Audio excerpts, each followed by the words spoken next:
Ladies and gentlemen, let's reconvene. Welcome back. If you were students, and some of you are, but you're not my students, so I can't really do it, I would make you stand up and do the wave and move so that there's some sort of blood flowing. But I'm counting on you having done this by yourself. So we are back for the second half of this wonderful day. And I have indeed lost my piece of paper. One sec.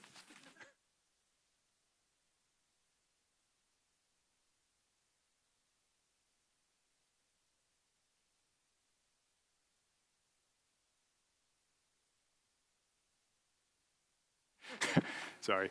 And for this beginning of the second half, we have again a wonderful guest from very far away from South Africa, Professor Carolyn Hamilton, who is the National Research Foundation Chair in Archive and Public Culture at the University of Cape Town. She is also an anthropologist and historian, specialized in the history and use of archives. Professor Hamilton was Professor of Anthropology at the University of Witwatersrand, member of the Board of South African History, and a former speechwriter for Nelson Mandela. So we are expecting fireworks. Please welcome Professor Hamilton. It's always a bit shocking to see which bits of one's biography appear at an event like this. So, good afternoon, everyone. Thank you so much for the invitation to be here. Now, in my talk today, I'm going to address a very particular concern, and that is the persistent neglect of the history of the past, of the many eras of the past before European colonialism in Africa. Now, I'm going to go to this very particular concern because I think it brings into focus, in a particularly sharp-edged way, many of the problems in the study of Africa that are rooted in inherited European epistemological approaches, practices, concepts, disciplinary apparatuses, and habits of thinking. And in fact, the speakers before me have already begun to address some of these questions. And I'm going to do all of this in a somewhat roundabout way. So let me tell you up front where I'm headed. My aim is to place firmly on the table issues of intellectual and political discourse, and more especially, the way in which discourses that might have prevailed in eras before European colonialism, as well as currents of political thought, ideological maneuverings, and the intellectual and political navigation of change in those distant eras, and the way in which all of this is seldom researched and inquired into, apparently because, in many cases, there are no sources. Similarly, subsequent discourses, currents of political thought, ideological maneuverings, and intellectual and political navigations of change that might have drawn on these earlier versions, precedents, inherited discursive resources, are seldom explored for what they can tell us about earlier eras.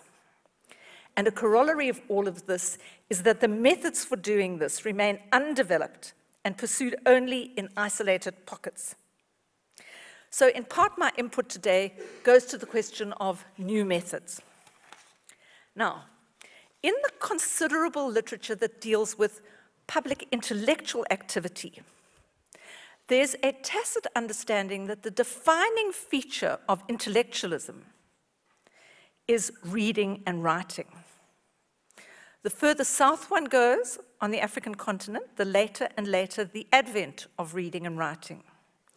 The result is that in a place like Southern Africa, at the furthest tip of the continent, the association of intellectualism with reading and writing combines, in an unholy way, with deeply entrenched ideas about pre-colonial societies as practicing timeless culture, as having largely unchanging worldviews, and as relaying oral traditions.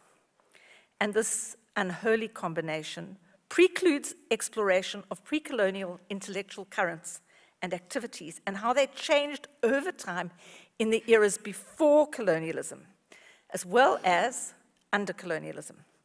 And still more specifically, this combination forecloses any investigation of how intellectual engagements and deliberative activities in oral forms sought to persuade people to shape political futures, both deep within the eras before colonialism and persisting well into the colonial era. It obscures how such modes of debate and discussion overlapped with and intersected with, shaped and were shaped by early literate forms of public intellectual activity. Now, in this address, my primary purpose is to challenge the assumptions and the academic axioms that position the thinkers of the 19th and early 20th century who expressed their ideas orally and who did not write as relayers of oral tradition, and the assumptions that their literate counterparts, sometimes their very own kin, as modern thinkers engaged in public intellectual life, rapidly cut off from authentic tradition. Members of both of these seemingly distinct categories, I will want to suggest, were deeply cognizant of the immense changes of their times, and both attempted in complex and varied ways to consider the past and what it meant for the present and indeed for the future. So my argument is that people from both categories were critically concerned with the navigation of change and the nature of the brokering of the past into the present that each saw as necessary to navigate changes.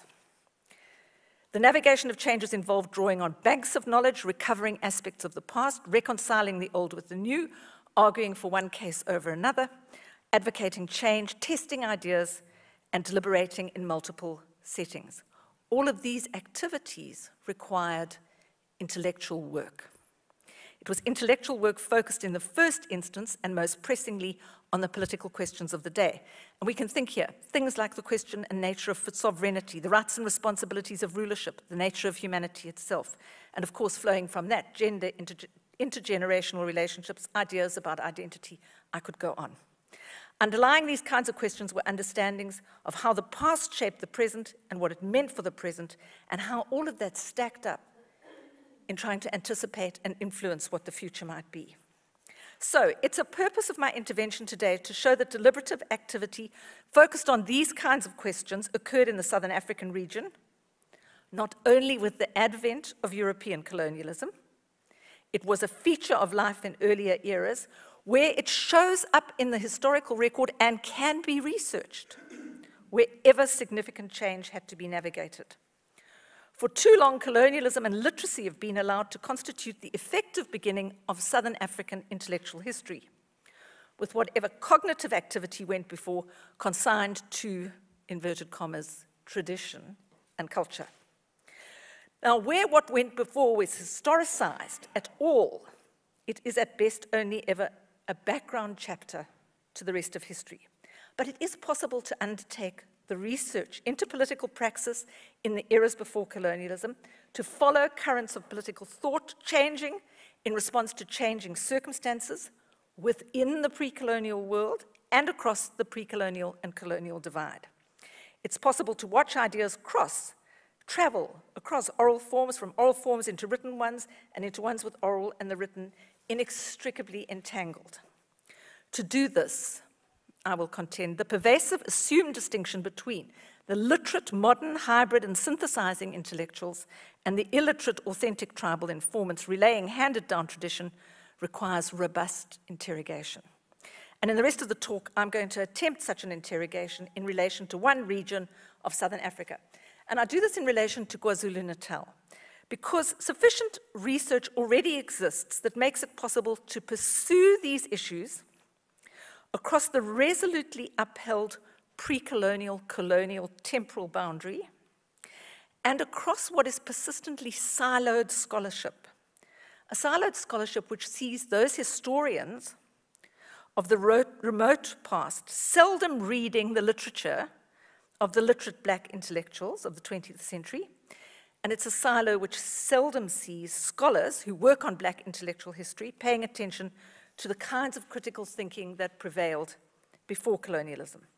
So I want to break down this siloization of the scholarship and work backwards and forwards, as you shall see, across the pre-colonial, colonial boundary.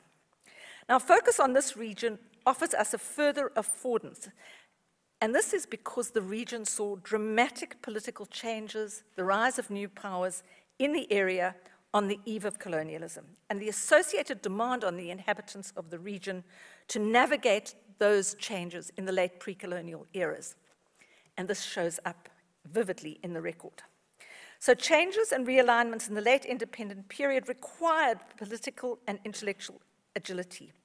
Agility which leaves discernible traces in the historical record and allows us to research the matter of how change was navigated in the late independent period and across the pre-colonial colonial divide. So what follows, I take 4 steps.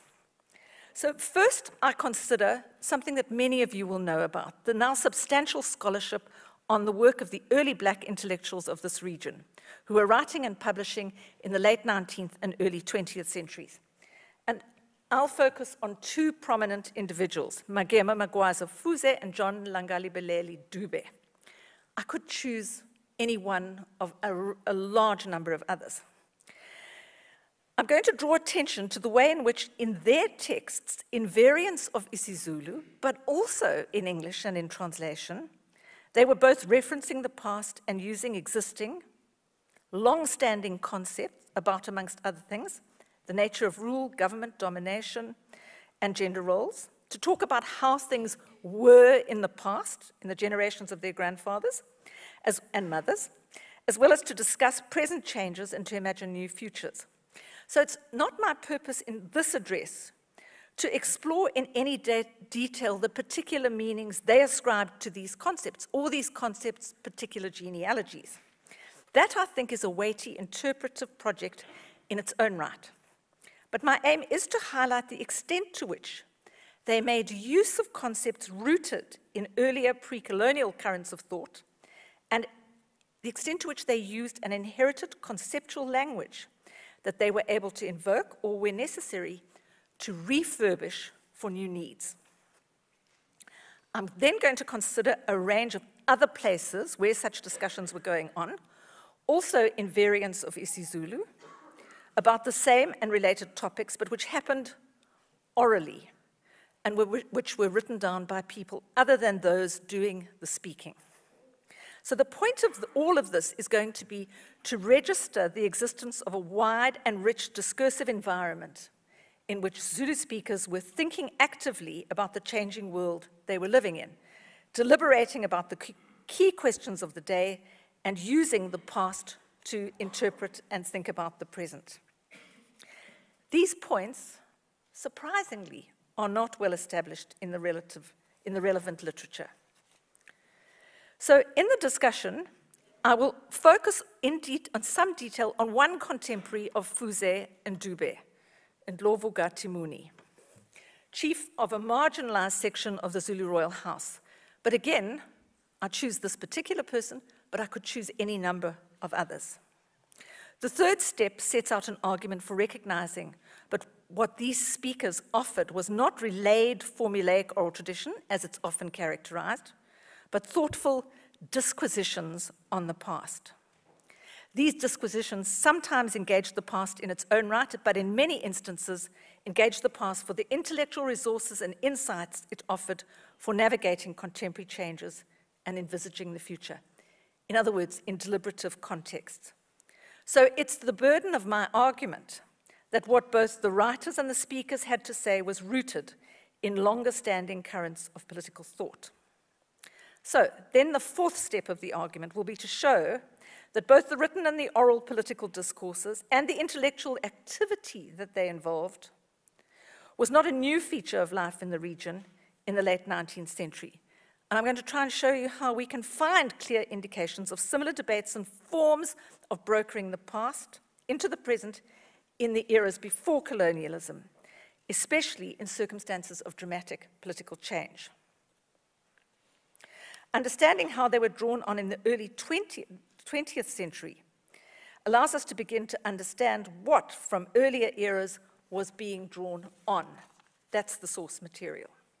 So let's go to the writings of the modern intellectuals. There's considerable scholarly work on early Black intellectuals writing in isiZulu and in English. It offers rich insights into the multiple ways They were navigating the changes that came with colonialism. Their activity in public intellectual life is well attested to. An early standout figure here was, of course, Magema Magwaza Fuze. And Hlonipho Mokoena offers a detailed study of Fuze's interventions in public life. And this spans his engagement with the Zulu Royal House across time, as well as his contributions to local newspapers and even London-based publications. Also testimonies in court and many other things. Central to his work across some 50 years was an engagement with the questions of sovereignty, the rights and responsibilities and reach of rulerships, and how their forms in previous eras would be reconfigured under colonialism. Now, Mokoena argues that the picture of his thinking and writing that emerges is that of a bricoleur, combining strands of thought drawn from diverse places, Christian, indigenous, Darwinian, scientific, and employing a collage of ideas and arguments. In all of this, the history of the region loomed large. Not only did he have much to say, sorry, I seem to be out of sync here. Not only did he have much to say about the nature of the Zulu kingship and questions of sovereignty, he also tackled numerous other aspects of what has been termed custom, including its misappropriations under colonialism. Fuze's notion of history as discourse was based on the assumption that reviving the past was a first step in the construction of Africanist knowledge. Now, much is also known today about the next generation of writerly intellectuals, people like John Langali-Belele Dube. Dube is probably best known as the founding president of the African National Congress. But arguably his greatest legacy lies in the dynamism that he brought to African intellectual life. He was responsible for the establishment of Ohlange. Oh, I'm one behind, let me go forward, there we are. Which was to become the leading school for Africans in the region. In 1903, he established the newspaper Ilanga, which engaged in pressing debates of the day about, amongst other things, citizenship, discrimination, government policies, again, rulership and sovereignty. Here we have Heather Hughes's biography, which tracks his life and work in considerable detail. Dube was the author as well of a number of explicitly historical texts. These have been little read and little written about. More squarely still than Magema Fuze, the young man was a thoroughly modern figure. But Dube too operated in the complex and hybrid field of Natal colonial politics, a field shaped by the concerns not only of the educated intelligentsia, whose interests Dube promoted, but also, at the time, Zulu royals, local chiefs, including Kolwa or Christianized chiefs, missionaries, governors, native administrators, large and small-scale farmers, many others. As with Fuze, historical consciousness was a locus of his critique of the particular form that colonial modernity took. Like Fuze, Dube was active in navigating the enormous changes of the time. Most notably in the pages of Ilanga, he provided opportunities and a forum for others to contribute to the deliberative processes that this entailed. And in the course of all of this, Dube had a reason and occasion to reflect on and discuss the nature of Zulu rule and the nature of colonial government.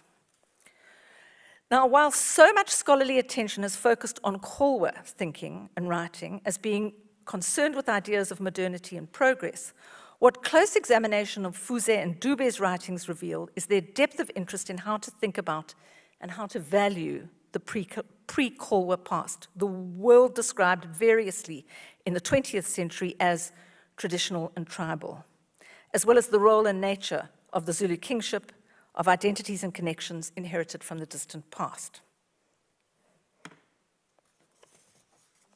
Now, of course, these writers, Fuze and Dube, were also prominent speakers whose words were often recorded with varying degrees of faithfulness by other writers. Fuze often acted as an envoy. He delivered testimony of many kinds. Dube gave lectures and countless political speeches that were reported on. In the wake of the 1906 rebellion, Dube was one of the witnesses who appeared before the 1907 Natal Native Affairs Commission, where, despite his superb command of English, he elected to speak in isiZulu, and he did so at length. By the way, when the minutes of the evidence appeared, he noted that the English translation was poor. Some translations, including his own, however, are extraordinarily illuminating. And I think Birgit has kind of taken us through what it is to work through the complexities of particular translations at particular times. Now, there were numerous other situations at this time when the kinds of issues that were being engaged by the literate intellectuals were being taken up by people who only discoursed orally, speaking in one or another variant of what later became standardized Zulu. In certain instances, their words were then recorded in writing with varying degrees of faithfulness, with the spoken isiZulu sometimes translated by either home language isiZulu or home language English translators, and then written down by either home language English or home language isiZulu recorders, with all of these variations and the particular contexts affecting how the spoken words entered the record. Now, the published literature on this is all but absent on the oral disquisitions, but the evidence for it is strong. So we could think here of the extant texts presented at the time as forms of dictation, texts produced by the Zulu king, Cetshwayo Gampanda, recorded when he was a prisoner in exile, first at the castle in Cape Town, and later living in custody on a Cape farm. Now, there can be no doubt, absolutely no doubt, that these texts were substantially mediated by the particular circumstances of recording, as well as the orientations, the concerns, and the abilities of the translators and the recorders, people like Samuelson in my slide. Let me get there. They were also the product of what the king chose to place on record, how he engaged the key questions of the time, the kinds of political thought he drew on, and the ways in which he brokered the past into the present. It's hardly surprising that matters of kingship, sovereignty, and the nature of rule were uppermost in the king's mind. Now, the period that we're concerned with saw many, many other instances of speaking in isiZulu by Zulu royals, prominent officials, chiefs, people appearing in courts and before commissions, in many other situations, many of which cogitated on these questions and offered views of the long past, only some of which were recorded. Some of these discussions just went on in daily life. They happened in situations that really are too countless to list. Think about addressing ancestors at grave sites, in significant ritual settings, in chiefly courts, in fireside storytelling. This was a time of rapid urbanization. It would have been referenced, the past would have been referenced in libations in the new beer halls and in conversations at trade union and church meetings in the growing town of Durban. When we begin to think like this about all the places that political issues were being discussed, carefully picked over and debated, where past ways of doing things were being reviewed and change was being interrogated, we begin to grasp something of the extent of the richly discursive environment in which Zulu speakers were participating in the late 19th and early 20th centuries.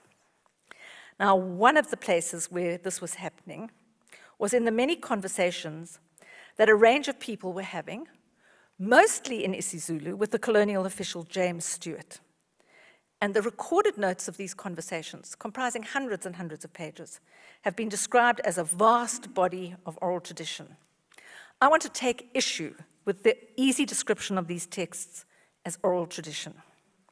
So between 1897 and 1921, the Natal administrator, James Stewart, held discussions with about 200 people whom he regarded as especially well informed on what he thought of as Zulu history and custom.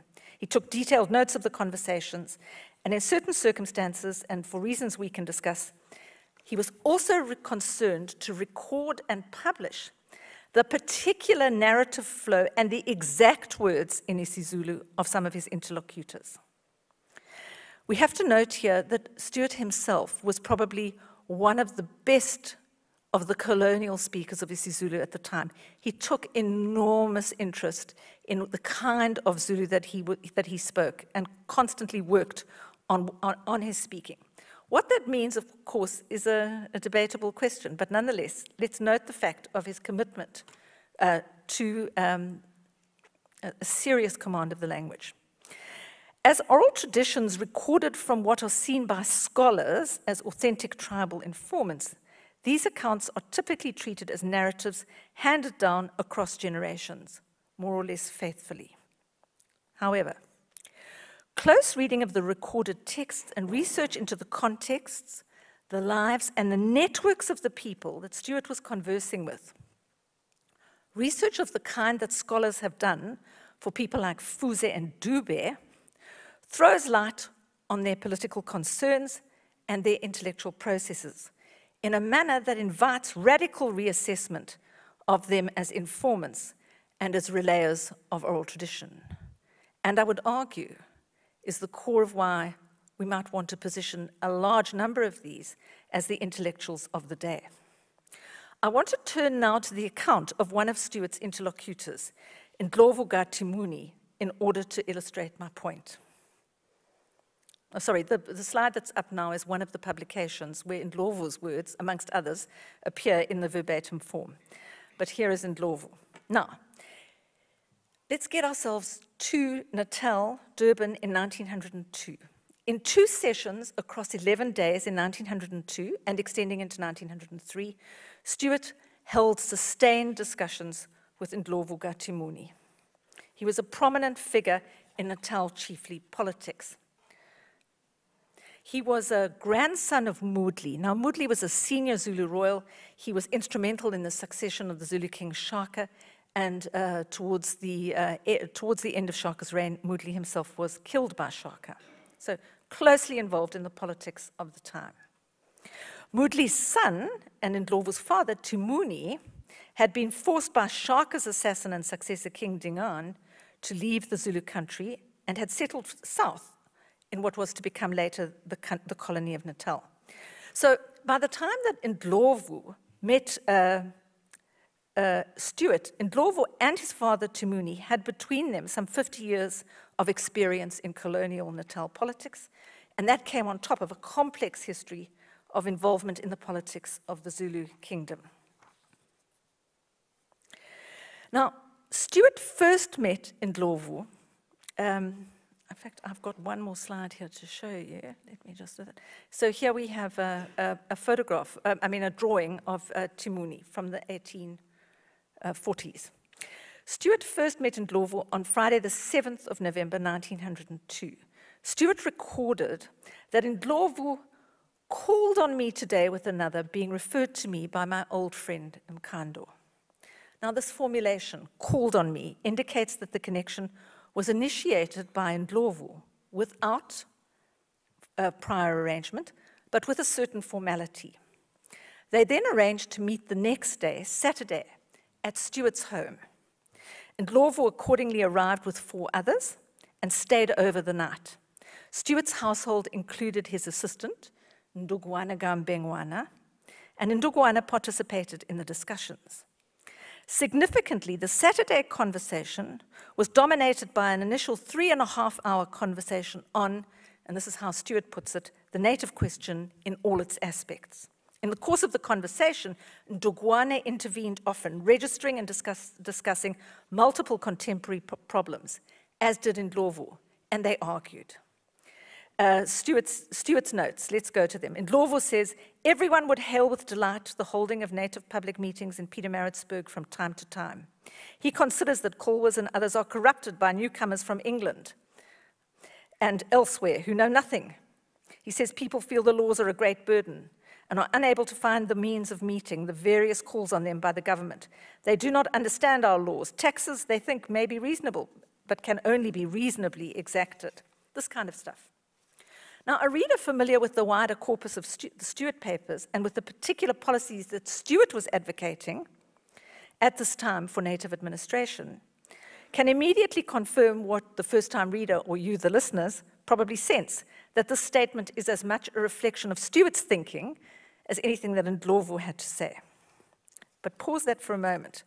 What Ndlovu and the men with him actually had to say on Saturday afternoon cannot be recovered from this particular set of 1902 notes, at least not at face value, since they're a product of what Stuart chose to note down. But what the notes do attest to up front is that both parties, Stuart and Ndugwana and the visitors, were deeply interested in and concerned about contemporary issues and were choosing to meet and to discuss them. They were deliberating, they were arguing, ideas and opinions, and as the corpus makes clear, historical references, some of them very extended, were going backwards and forwards. On Sunday, Ndlovu began by saying he'd considered Stuart's remarks of the previous day, and Stuart captured his words in English thus: in the light of those remarks, men should not continue to be isiZulu, which Stuart translates as dummies, should not be allowed to, and not be allowed to state their own views, pendula. Natives have become izamugu, mutes. We cannot make ourselves heard. Ndlovu had no hesitancy in asserting his criticisms, umteto isqwaga, which Stuart glossed in his notes as the law is a tyrant, no respecter of persons. And in the course of all of this, long accounts of the history of the region were produced by all present to bolster various arguments. Now, after close perusal of the many pages of notes of the conversations, in which Ndlovu and his companions were involved, and indeed, the notes of many of the other conversations that Stuart recorded, it's hard to imagine that any of the participants in these conversations could have been in doubt that the forays into the past were undertaken to explore their significance for contemporary issues. Now, when he was again on a visit to Durban, Ndlovu, again in the company of others, chose to resume the conversation with Stuart, this time on New Year's Day, 1903. And indeed, Stuart, Ndugwana, and Ndlovu met again on the 11th of January, this time with Ndlovu's brother, Mhuiga Tumuni. And they actually met again in March. The first point I wish to draw attention to is, and let's remind ourselves of who all these people are. The first point that I wish to draw attention to is that these conversations were not seen by the participating parties as recording sessions of established oral traditions. Although, and we'll get to this in a minute, there were quite separate occasions when the recording of the exact words of the interlocutors in the exact isiZulu that they produced them was the purpose, but that comes in a minute. While these conversations sometimes involve digressions and moments of engaging the past with no obvious purpose, for the most part, these were deliberative occasions in their own right. My second point is that even when Ndlovu offered lengthy accounts of events in the past, he did not do so as a relayer of an established stable story or tradition. He actively crafted his own account, drawing on multiple sources to establish the points that he wanted to make. Ndlovu indicated that one of his sources of information was his father, Timuni. Now, on the face of it, it would seem that Ndlovu, as the son of Timuni, who was in turn the son of Mudli, was relaying what his grandfather told his father, who then told him.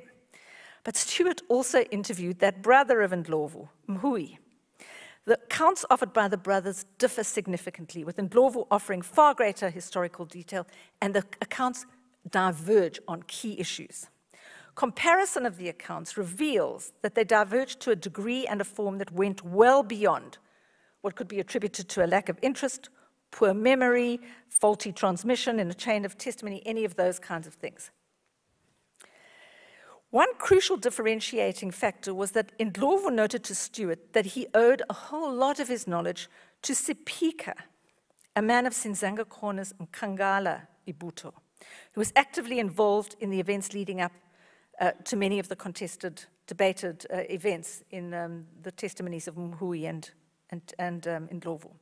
Now, this indicates that Ndlovu actively took up details by at least one other person other than his father, Timuni, Sipika, braiding the accounts together for himself.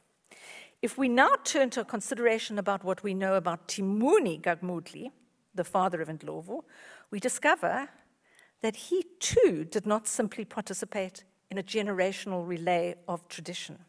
Now, to establish this point, we have to diverge for a moment from our discussion of Ndlovu and Timuni to introduce someone in Ndlovu's network. In his discussions with Stuart and Ndugwana, Ndlovu offered to introduce them to Janshiga Nongila, whom he recommended because of his extraordinary skills as a praise poet. And so in the next month, Ndugwana contacted Janshi, and soon Janshi, in turn, was ensconced at Stuart's home for a set of conversations spread over 10 days. The notes indicated that Ndugwana participated in these conversations too, and again that there's this active exchange of information and debate. Ndugwana and Janshi argued over a great deal. Now, I've elsewhere discussed at length how Janshi gathered the information that he drew on. And he drew on the information of Nongila, an intelligence specialist under successive Zulu kings, who was an expert in marshalling information. Janshi claimed that Ndlovu's father Timuni also derived his knowledge of history from Nongila. And indeed, Janshi and Ndlovu's accounts overlap. The point of this digression into what Janshi had to say is that it brings into view the networks of information, discussion flows, and processes of the accrual of information that not only Ndlovu and Janshi were engaged in, but also what their fathers Nongila and Timuni were doing. Significantly, in Nongila and Timuni's time, in the middle of the 19th century, politics was scarcely less turbulent than in the 1902-1903 period. Nongila and Timuni were themselves navigating rapid political change, both of them fleeing the Zulu kingdom with all the adjustments that this entailed. So through all of this, histories mattered politically and were assiduously monitored, augmented, reconsidered, and revised. In the earlier eras, they were centrally as much a part of intellectual and political discourse as they were revealed to be when Ndlovu, his followers Ndugwana and Stewart, all sat down in Durban in 1903. What emerges from this line of investigation is a picture of a complex series of intellectual syntheses drawn on across time, thoughtfully by many people. So here my substantive point is that if we give Ndlovu Timuni's accounts as much attention as we give those writers, like Magema Fuze or John Dube, we find similar processes of historical crafting, the bringing together of information and arguments from various sources, and the signs of animated intellectual activity. Now, in the case of Magema Fuze, the intellectual biographer is on relatively familiar research ground, even if she must, as Mokoena does, do much that is innovative to overturn racialized habits of thinking about who and who is not an intellectual, to enable us to hear what Fuze has to say, as well as to track down little-known networks, foreground the contents of vernacular accounts, explore the nature of their forms and the manners of their mediation, in Fuze's case. Now, any attempt to track the intellectual biography of someone like Ndlovu Timuni must in its turn overturn habits of thinking that position him as a tribal informant, reconstruct the circumstance of the making of the records concerning him, as well as the resources on which he drew, reading for the signs of his thinking embedded in the notes of others, and foregrounding his words and concepts wherever they can be found in the record. But the matter does not rest there, for there's another habit of thinking that requires critical review. And that is the idea that the literate intellectuals were political thinkers with a wide range of connections, while the so-called informants were these somehow insular tribesmen. The factors and experiences that shaped Ndlovu's thinking speak to the scope and the range of networks of ideas that Ndlovu was involved in. These were far from self-contained Natal networks. For one thing, Ndlovu traveled widely, north into the Tonga country, into what is today Mozambique. He worked for a time on the Kimberley diamond fields. Eventually, like Fuze, he too was to end up on St. Helena Island in exile. This was a result of the central role that he played in the 1906 rebellion against the poll tax, the so-called Bombata Rebellion. This role turned him into a central figure in Natal politics. Ndlovu featured prominently in the highly publicized trial that followed the rebellion. Now, the court record reveals so much about Ndlovu's ability to operate publicly in this showcase trial and to present his version of the events of the uprising in the face of a prosecution hell-bent on depicting him as bloodthirsty, barbaric, and devious. Now, a canny leader of undoubted ability, Ndlovu was at the center of a complex network of communication and strategizing amongst the rebels prior to the trial and afterwards, with an even wider network of people strategizing the post-rebellion situation. And these networks included everyone from the Zulu King Dinizulu to, in fact, Fuze and Dube. The trial was of pressing concern for people like Fuze and Dube, who were themselves advising King Dinizulu at the time. It was actively discussed. Every word of Ndlovu's was actively discussed in the black and white press.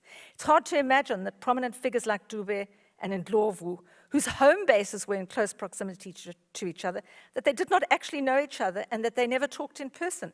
And even if they did not, they must have known a great deal about each other and each other's thinking and the activity that the other was engaged in. Their networks were far from sealed off from each other. But you know, historians really have neglected to do the research to show all this. At the time of the trial, and again at the time of Ndlovu's own return from exile, there can be no doubt that both Ndlovu and Dube were thinking deeply about the order of things in the past and how it was changing. Both were providers of detailed accounts on, for example, the reign of Shaka, which they used to discuss the order of things and change. The lives of the supposedly authentic tribal informants were thus intertwined with those of their abutting Kholwa neighbors and kin, immediate and distant, in Natal and elsewhere, and with a variety of other literate political allies. Now, there is much, much more evidence that can be elucidated about how these parties shared these concerns around crucial matters: rule, government, domination, governmental and civil responsibilities, hegemony, what these things were like in the past and what they're like in the present. These were the pressing questions of the day for the apparently tribal informants as much as the Kholwa literates. Now, in all sorts of ways, the concerns of a significant component of the writings of the literate intellectuals overlapped with the foci of the Stuart notes, shaped as the notes were by the congruence of interest of Stuart and many of his interlocutors on these matters of rulership and sovereignty. We can see that the writers were interested not merely in the modern present, that is, in the agenda of progress and change, but were actively assessing the meaning and possibilities of the past in the present. There can be no doubt that the oral discourses, too, were profoundly aware of a need to navigate a changing world. The Stuart notes abound in explicit statements on this. Now, narrators like Stuart's interlocutors are in turn regarded as not doing synthesizing intellectual work in order to make sense of the world, but as relaying more or less uncontaminated oral tradition from bygone years. This persists in the face of a growing body of work that is starting to reveal them as active and adept in mobilizing history and ideas to resource their thinking. We can see that much the same kind of bricolage and cobbling that Mokoena sees in Fuze's writing and that characterizes the writing of Dube is at work in the recorded words of someone like Ndlovu Gatimuni. And there's a growing body of research that indicates that historical discourse was continually being reworked in the generations that preceded those of Stuart's interlocutors. So up until now, we've been discussing Stuart's notes of his conversations with Ndlovu, because the notes allow us to see the deliberativeness of the occasion, the intellectual debate that was going on. We can see Ndlovu as an agile intellectual in action. But Stuart also took time to record dozens of pages of Ndlovu verbatim in isiZulu. This happened later in time, and it was for the purposes of publication in Zulu language school readers. And so remarkably, we also have on record Ndlovu's exact discursive formulations in handwritten notes and in published form. So these were the historical discussions that Ndlovu had first raised with Stuart some 18 years earlier, which Stuart then went back to and said, "Can you tell me this again?" And then noted it all down. So, the conclusions.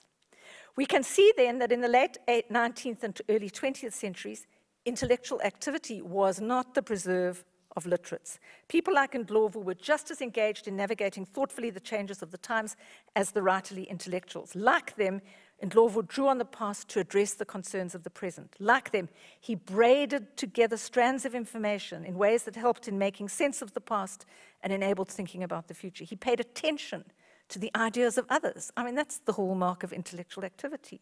He exerted his critical faculties at every turn. He mobilized networks, drew on banks of knowledge in the making of important decisions and in the defense of disputed actions. He was concerned to place the past on record and was active in brokering the past into the present. These were all the things that the literate intellectuals of the time were also doing. Now, in explicating the intellectual activity of Ndlovu Gatimuni, I'm sorry it was such a specific case, but I had to take you there. My address draws attention to currents of political thought with roots in eras before colonialism. It does this in a way that reminds us that these currents of thought were not timeless products, but thought in motion, even back then responding to political change. So my input today lays out an argument for recognizing the depth and the extent of the available discursive archive, much of it in variants of isiZulu, capable of illuminating the conceptual world of Africans in the region that is today KwaZulu-Natal, in the first instance in the late 19th and early 20th century, and through careful methodological work in the eras before that.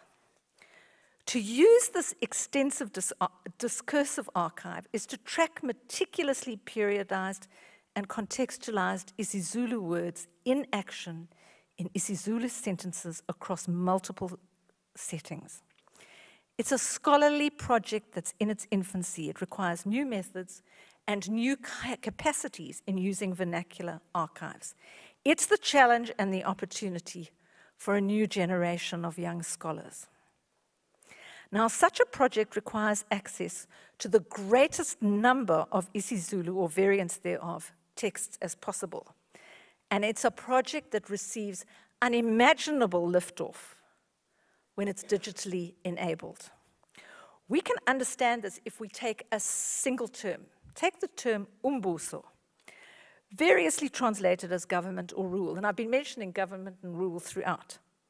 And let us imagine that we have scholars with the necessary linguistic competence, vernacular native speakers, able to search electronically through thousands and thousands of pages of uploaded text in isiZulu for all its occurrences in expected places, but also unexpected places.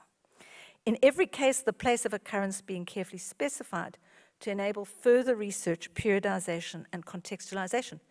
We can then create a genealogy of the concept umbuso and understand how it gets transformed into something, the colonial term rule. The depth and extent of the discursive archive, capable of illuminating the conceptual world of the region, promises scholars into insight into inherited concepts in motion across time. Now, in the face of the extensive discursive archive, it's no longer possible, if it ever was, to rely on the ethnographies of the earliest 20th century for insight into the conceptual world at that time of Zulu speakers, and to assume that people in previous eras had much the same, in inverted commas, world view. Scholars can no longer valorize the brokerage and syntheses of the ethnographers at the expense of paying attention to the brokerage and syntheses that we can see in the many texts of exactly the same period produced by both literate and non-literate intellectuals and thinkers. So my contribution today also engages critically with the way in which history produced by Black intellectuals, typically operating in urban settings, was consigned out of the field of historiography, becoming literature, while the oral productions of history by Black thinkers, typically in rural settings, were positioned as sources rather than historiography. It's this double maneuver that not only lanced both forms of historical production of their discursive potency, it denied historical authority to both of these forms of history production, all the while favoring the narratives of the rural informant as historically more authentic than the writings of the urban intellectual. So my argument offers a historical perspective on the pressures on the academies today to grapple with the limits of the existing disciplines and the weight of what Becky Peterson has termed the Black humanities, developed over the last century by intellectuals and thinkers outside of the disciplines, noting that the black humanities were not just a writerly effort. Thank you.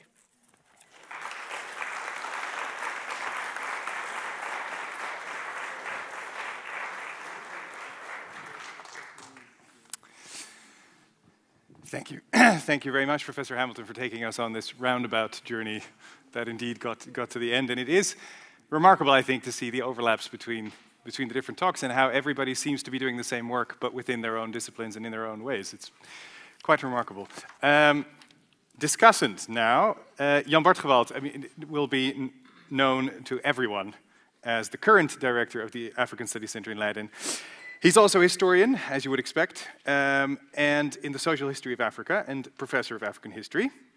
At Leiden, he has lived all over the continent, and his research has ranged far further than I knew, from the ramifications of genocide in Rwanda and Namibia, through the social-cultural parameters of trans-desert trade, and from Pan-Africanism in Ghana to spirit possession in the Republic of Niger. And as before, and this seems to work well, they know each other. So, Jan-Bart.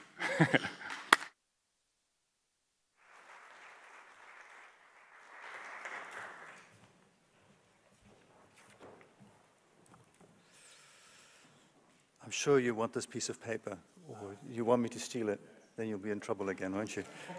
Good afternoon, everybody. Following on from Carolyn is always a difficult act, so I'm going to try and do my best.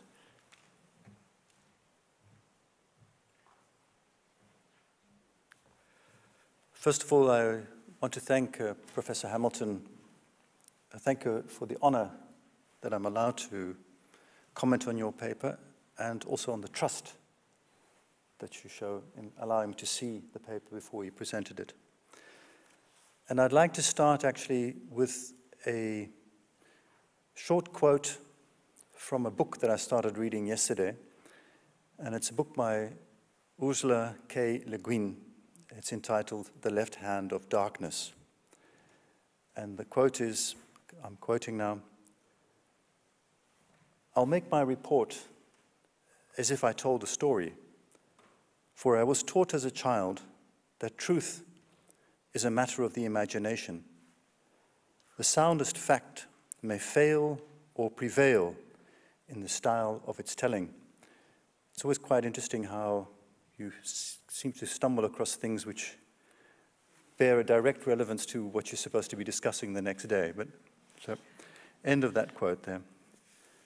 In essence, I would argue that Professor Hamilton's presentation dealt with three substantive points, or rather, these are the points that I take away from the presentation. The first, who do we, as literate academic historians, write our history for? Secondly, what sources do we privilege in our work? And thirdly, how do we deal with the material that comes to us from the past? Now, the beauty of history is that it is very much the same as the future. It is unwritten, and strangely enough, only comes into being in the present, a present that always moves forward through time. That is, the historical past lies behind us and all around us, its traces determining all of our present. But it is only in the present that we decide what aspects and traces of the past we wish to deal with and to analyze. Written physical archives in all manner and form, from the field notes of deceased colleagues, non-governmental newspapers, sporting associations, through to governmental and business archives, clutter up the environment in which we live, forming sources, the bulk of which will never be read again by conscious human thought. Within these archives lie the renderings of the words spoken by others, be they police witnesses, the informants of journalists, court case records, or in the case of the material dealt with by Professor Hamilton, the words spoken by interlocutors straining to make their concepts of right and wrong and the way in which the world functions known to James Stewart, a man who was interested in what Ndlovu Katimuni had to say, but was in turn trapped in his own understanding of the way in which the world functioned. Professor Hamilton's paper and presentation puts its finger precisely on a sore point in history. We know that people are people, but we also know that people see and understand the world differently depending upon all manner of issues and categories, be they class, gender, race, culture, and a whole host of other sortings that we may wish to bring to bear upon the topic.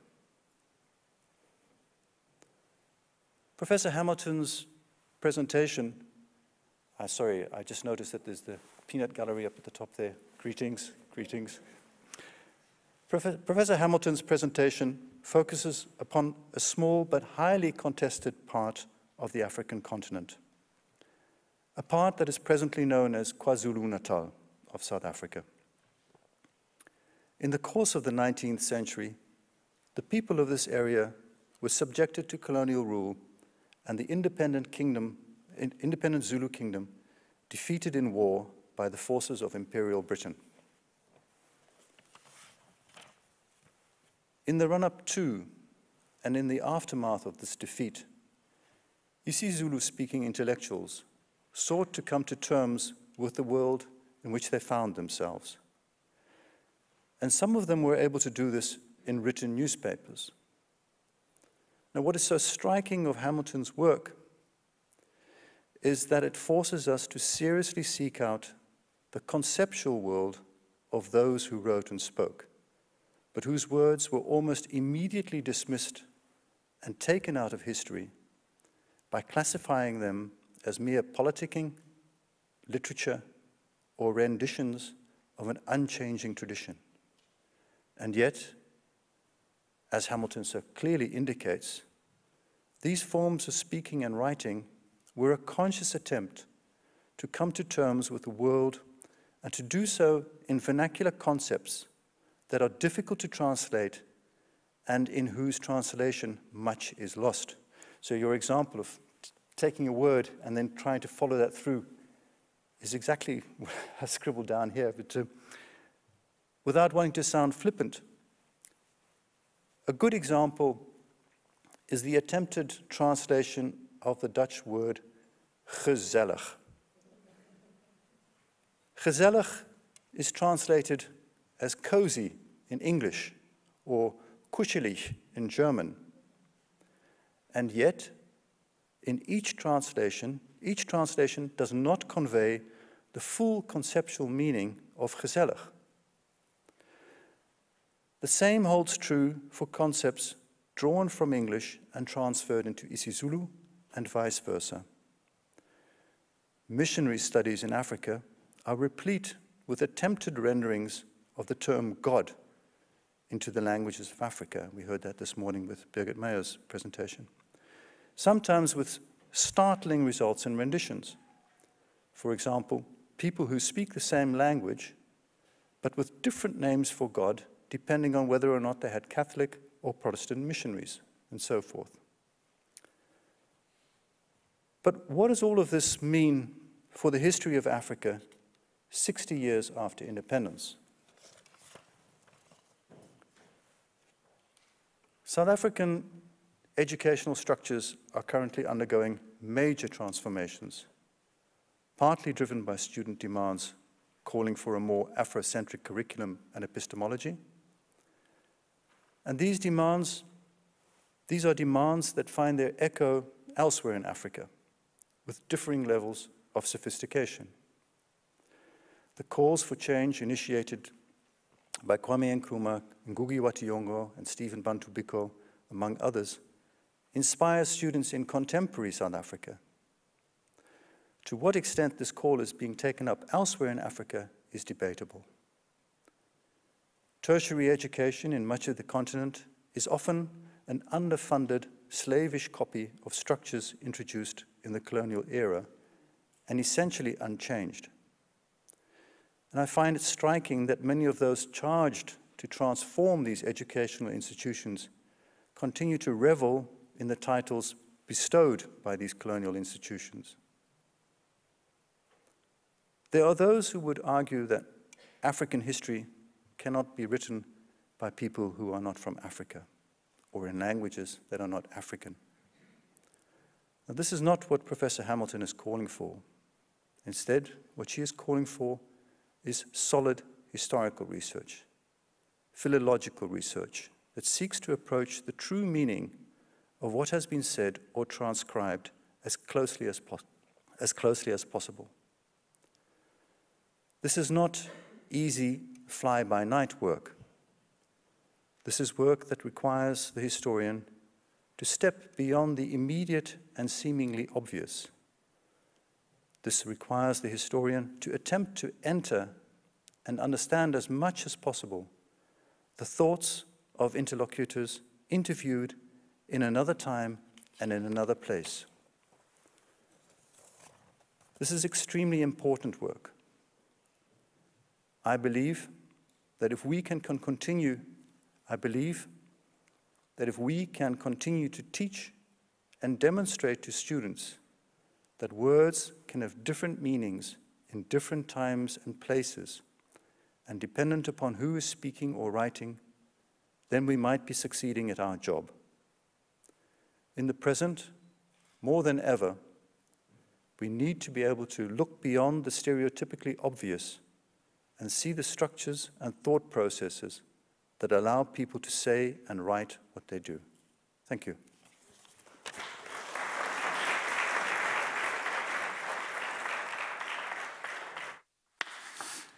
Thank you, Jan-Bart, not just for the beautiful talk, but also, I have to say, for the classic sci-fi reference at the start. That's the classic science fiction reference at the start. Much appreciated. Would you like to respond first, quickly, or? Yeah? Questions? Yes, immediately. Well, thank you, Professor Hamilton, for a very inspiring talk. I was wondering, this approach that you did in KwaZulu-Natal, and to what extent do you think, a friend of mine is a griot from West Africa, and I recognize a lot of, I'm trying to choose my words carefully, I recognize the same lineage in his way of doing history, in a way. But I, of course, also recognize that South Africa is as different from Guinea, where he's from, as Finland is from Greece. So, yeah, that's actually my question. I think it's a very interesting approach to these pre-colonial sources. Do you think your approach is very specific for KwaZulu-Natal and it should be completely, is it transferable, the way of thinking, to other regions, or what do you think about that? Yeah. Mm-hmm. Let's take one more. Yeah, right there.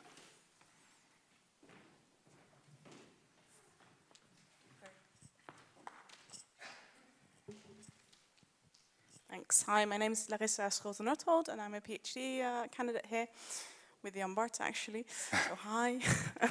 Thank you for both your talks. I was just thinking, and this is quite a short question, that this whole debate that we've been having today about the decolonization of academia has a history itself.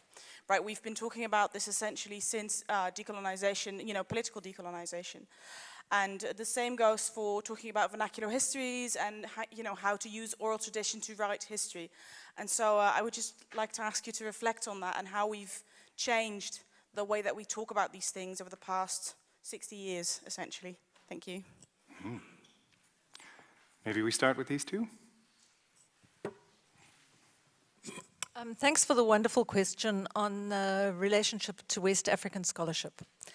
So the first thing to note is the extraordinary, long-standing insularity of the South African Academy and the way in which, for ages, very few scholars read seriously in the West African literature. I'm delighted to say that many of my own ideas are inspired by things that I've encountered in the West African literature. And last year had a workshop called Entangled Oralities with scholars from West Africa. It was simply extraordinarily productive. One of the big differences, and why I wanted to make this highly specific argument, is that so much of the West African scholarship is enabled by a longer depth of written sources. So the time frames are different, right? And the nature of the written sources is more diverse in West Africa. So there are differences, and the differences really add to the methodological possibilities, because the more one understands how something plays out differently in one context from another context, the more one can understand what the specifics of a particular context are. So this has been it's a really very productive area. Of course, there are difficulties, because this kind of work often requires very close specification, and then there's always the business of being able to then lift out of the specification and try to find the generalizable points. My experience of this has been that these problems are the most effectively dealt with where there are periods of joint work. In other words, one has to spend time working with one's colleagues and students from other places to gain a sense of the kind of work. Now, the joint work is it's intellectually thrilling, because it allows you to gain an immersion through the gift of your colleagues from the other place, and then to be able to, through conversation and debate and discussion with them, to be able to point to the nature of the difference. So the West African scholarship, you're correct to point to certain shared intellectual lineages for this. Then, with regard to the question of change,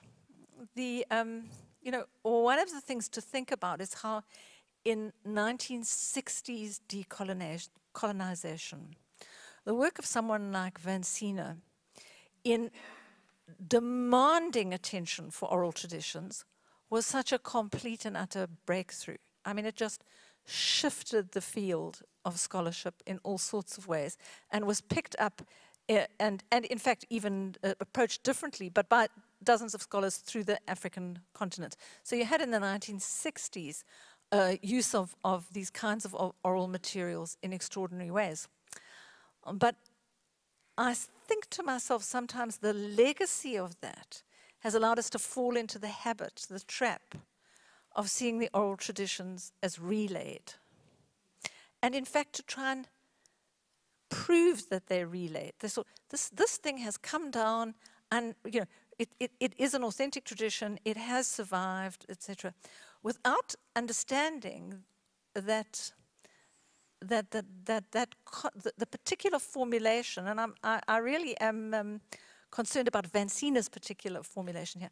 I think is no doubt in my own mind that he understands that these texts are and understood well that these texts were produced under particular circumstances. But his very notion of historiology wanted us to try and find a kind of a method for going for the core, some sort of the reliable core. Whereas I think it's something quite different in wanting to see those kind of texts in action, in intellectual and political engagement. And it does bring me to a question that Birgit's presentation raised for me. Because one of the things that Birgit did was say to us, something got called religion. The concept was brought in and put onto something. And I find that question very engaging. So what was the something? Right? And how do we exercise ourselves to find that out? And the methods that we have had largely to date have not been very successful in getting us to that because of the entanglement problem. So we can unwind the entanglement fairly well, but when we get to that colonial frontier, we struggle to get back beyond it. And if you don't have, if there's a shallow history of written text, the methodological challenge is enormous. And I would want to argue that certainly in the work that I've been interested in, that something that got labeled religion was potent politics. And it was lanced of its political potency when it got parked as religion. Jan-Bart? Thank you very much, Carolyn. Just a very quick remark. I think that the methods being developed in South Africa could just as well be used in West Africa. You just have to be aware of context, and context. That's always the issue. So it'd be very sad if history were to develop in South Africa, which would only be useful in South Africa. I mean, a lot of the insights, and this relates directly to the next question, a lot of the insights that we have in African history come precisely because of the developments in other fields of history, women's history, animal history of slavery, all kinds of things which we didn't know about when Francina started off 60 years ago. And now you have to include it. You cannot write a history without the inclusion of particular things. I mean, that's the way things are. So there is development, tremendous development, I would say. Further questions? Yes, please, sir.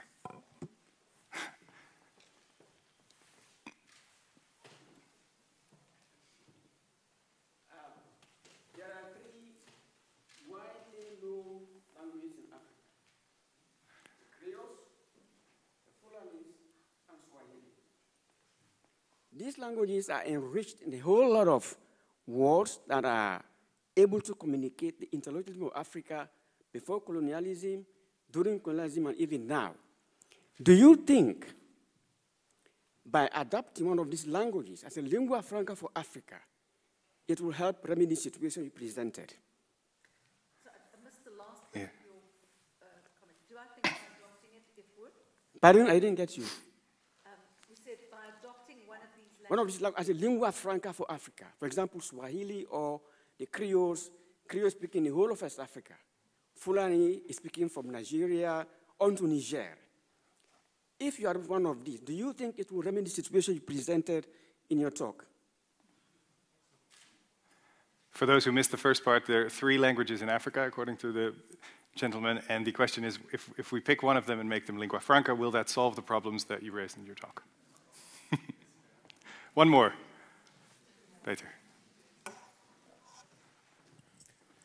It's a short question for Carolyn, given the fact that the issue of race and racism already came up earlier. I would, if you know, I hope, could you tell me what is the proper rendering of the notion of native question in isiZulu?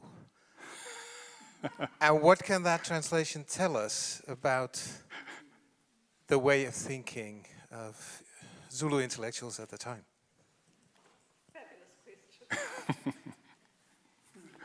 Yeah, by all means.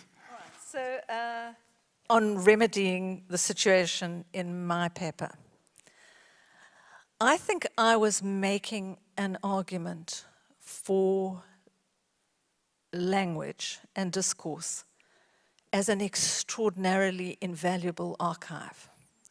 So I would be very hesitant to adopt lingua francas, which might have the danger of effacing the extraordinary cultural and intellectual gifts of specific languages. I would want to keep them. So I'm not an advocate for a lingua franca. Now, if I can go to the question of native. And Lungi might have to help me a little bit here.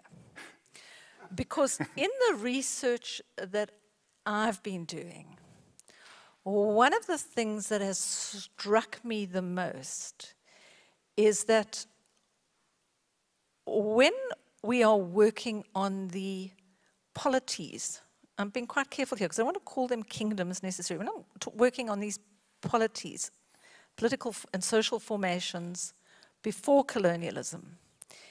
It's very clear to me that people are talking about some people who are first comers, some people who are original inhabitants, some people who are first comers, and some people who are later comers. And scholars like Kopitov and others have theorized about this a great deal. So the layering of people into a landscape and the way in which that shifts over time, because it doesn't necessarily stay constant. The extraordinary part for me is how complex that renders the idea of what native is, because this is a big, complex, discursive field which makes the very notion of native too simple. So I hope that's some sort of, but I'd be very open to further. Would you like to contribute? Yeah?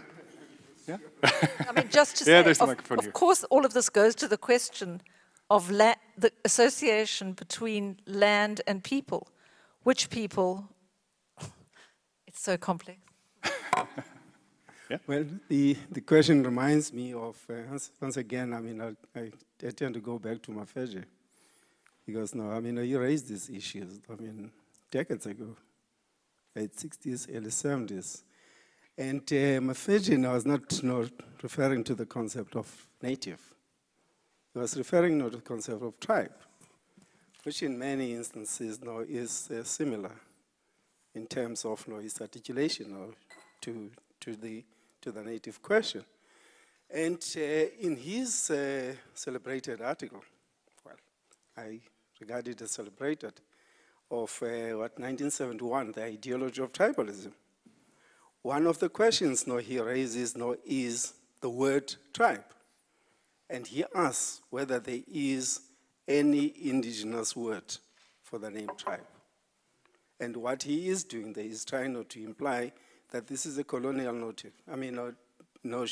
term that is imposed on people, because these people are seen as fixed groups, they are seen as tribes, and that there is no attempt to understand the internal dynamics of these groups. That, historically, Mafeje did his research in Uganda on kingdoms, empires, and so on. But he makes the point that, for colonialists, all Africans were tribes, or natives. So that's what I can say. Thank you. Jan-Bart, also? Lungisili, the last point, they're all tribes and thus beyond history. That was what the idea existing that there's an unchanging thing called a tribe, which just doesn't change and which just passes through oral tradition from one generation to the next, which doesn't change, which is only acted upon and that sort of stuff. So, and thus out of history. That's why I call it an ideology. Yeah. Yeah. Other questions? Yeah? Robert Ross, retired historian. Both rather than simultaneously. Could I just point out some of the potential limits of what you were trying to do? And that has to do with the fact that isiZulu, is still a spoken language, spoken by millions of people. And there are a number of places in Africa where languages have become extinct, or very, very few speakers indeed. And it's a question, and the texts are surprisingly scant. In the Cape Khoi, there are 3 texts known in the language. These are the Lord's Prayer, the 10 Commandments, and the Creed. which isn't exactly a particularly useful set of material. And by the 19th century, the descendants of those people were speaking Dutch, but most of what we know about much of what we know about what they thought comes from English translations of Dutch, of creolized Dutch, from people whose mother language may well have been Khoi. And that meshes up the attempts to reconstruct something like Khoi political culture or Khoi intellectual history to a terrible extent. Thank you. One more? Yeah, there was one more. Yes. Yes, thank you. I'm Khalid Abdullah. Thank you for the informative and constructive lectures that both you have given. I think we talk a lot about colonization, but I think African problems are going beyond colonization, this slavery. And till today, the consequences of this heinous problem are still there. And as you both historian, how do you see this? Yeah, this is how do you see this this legacy? How can we repair this, or what can be done, especially about this legacy of the slavery? And thank you. Well, who wants it? All right. Thank you, Robert.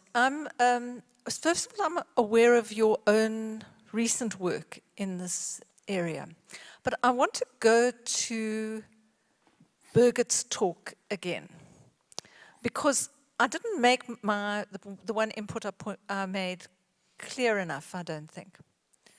Because I understood from a historian's point of view that the implication of her argument was that the particular play out of the entanglement of concepts that you encounter variously, because it's not singular, in Africa, allows us to see religion doing different things to what you might find it doing elsewhere. It kind of goes back to that original question about, you know, the West African comparison. If that's the case, kind of bizarrely, what happens latterly, no, let me start again. Historians typically want to go back to find the remnant trace, the text that survived. But if you watch the play out going forward in time, and you think about the particular shape that the play out takes going forward in time, and you compare instances of that, you have a different kind of historical evidence, evidence created after the event that you're trying to find the information about. Now that's a methodological challenge of an extraordinary kind and can only be dealt with by paying attention to intellectual history, I think. So I'm very struck by that. And I think in the case of these subsequent documents, the shape that they take, not read literally, you know, this is what was, but looking at the shape itself is a methodological opportunity for going backwards in time. I'm sorry, it's a terribly tortured argument that I just tried to put forward. Now to the question, this rather complicated question that's put forward here, which I think really says, you know, what are the legacies today and the possibilities of a violent and fraught history?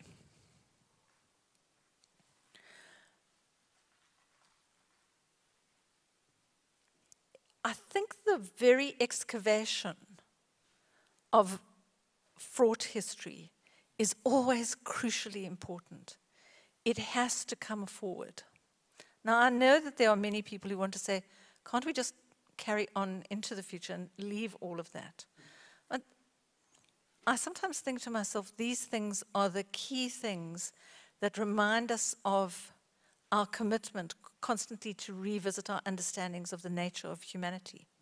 So I think those histories, as painful as they are, and the legacies which they can visit upon us, cannot be escaped. And they're not particular necessarily to Africa. There are these histories all over. They all have to be engaged. I think that's why I'm a historian. But it takes a lot to do so. Kader, or Khalid Abdallah, or Khalid Abdallah. I don't know which way I'm pronouncing your name and which way I'm destroying it. I'm sorry about that. But Khalid Abdallah, I think.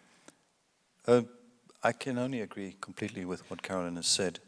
And the most important thing is, I think, and this is going to sound fairly strange to some people, but we have to confront the history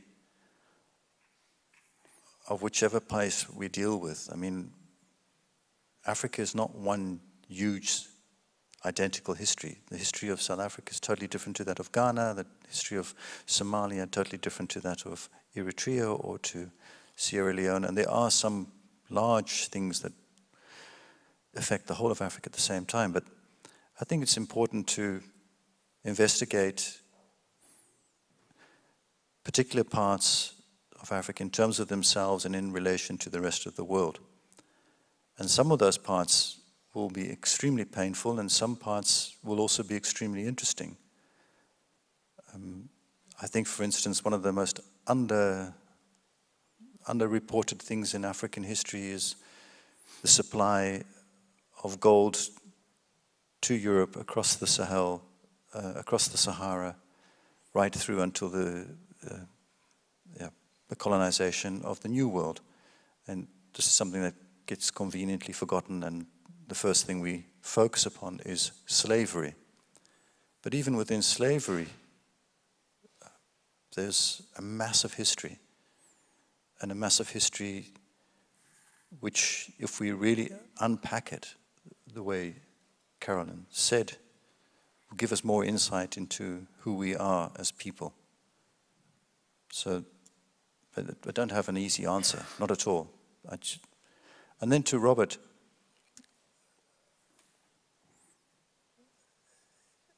you're right. You know, if you think of it, Khoi history of the Cape, you have 3 texts which are in Khoi, which happen to be religious texts. And for the rest, you have to try and infer from translations of translations. But that's why you're a historian. That's why you try to find out what was going on. And most of the time you might be wrong, but then other historians will tell you that. So it's an ongoing process. That's what I'm trying to get at. And in fact, you can never be retired. Well, one final quick question, yes? Ton. I can speak loud. Yeah, but it's for the record.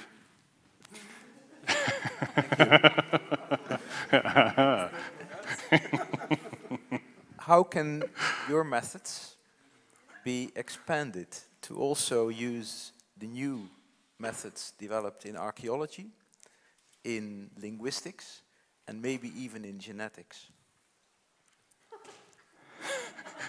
Thanks for that final question, just over time, Ton. That's very... Well, that's a big one to end with. I can only tackle a small amount of this. So the first thing I want to say is about the archaeology. I'm aware that my students are in despair that the only sense that they have of the long history of the past is contained in the notions Stone Age and Iron Age. They feel despair at this sort of technological hollow ring, you know.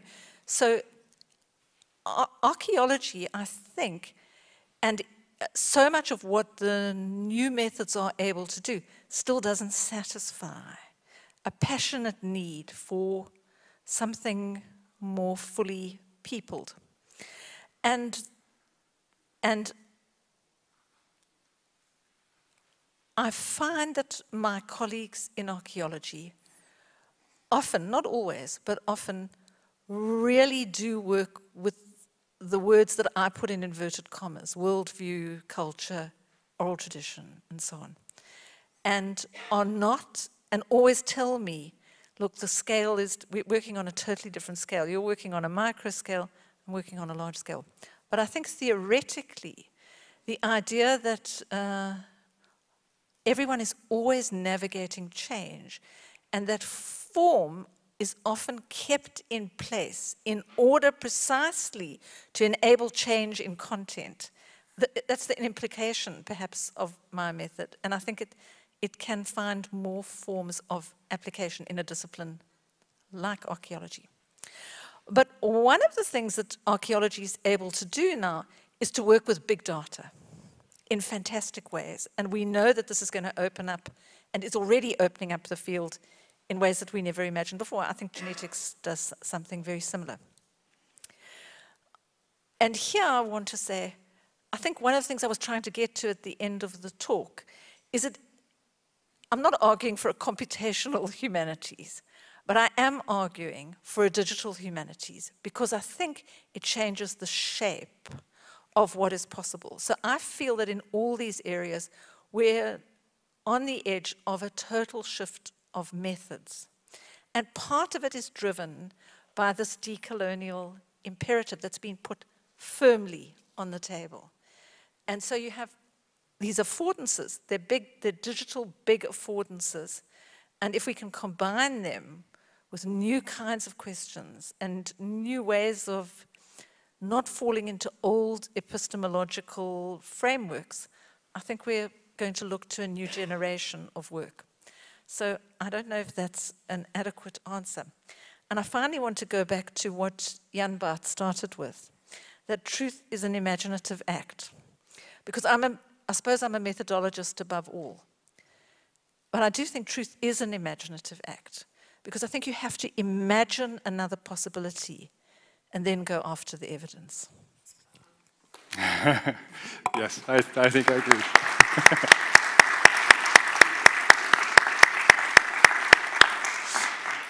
Thank you both very much. It is now the final break. We are moving into the final session where, in terms of time, we will reverse and go all the way back to the beginning to recent developments to the political sphere of Sudan and Ethiopia. So I hope to see you in 25 minutes.